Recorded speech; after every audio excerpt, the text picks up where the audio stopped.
අයියේ. ඇයි මල්ලි? මොකද ප්‍රශ්නේ? අයියේ. මට ඔයාගේ ෆෝන් එක ගන්න පුළුවන්ද? පොඩි කෝල් එකක් ගන්න. මොකද හදිස්සිය කියන්නකෝ. මොකද ප්‍රශ්නේ කියන්නකෝ ඉස්සෙල්ලා. ෆෝන් එක දෙන්න පුළුවන්. මට වැඩි වෙලාවක් නැහැ. මට කෝල් එකක් ගන්න ඕනේ. ඉක්මනට ෆෝන් එක දෙන්න. හරි මල්ලි. ආ.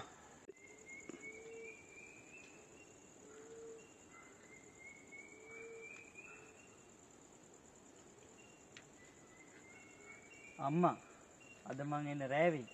අම්මා කාලා නිදා ගන්න පරිස්සමට. උල්සර්ණයි. ඒ මල්ලි මම ෆෝන් එක දීලා යනවා. මම ෆෝන් එක දීලා යනවා. ලොහුම ඉන්නවා.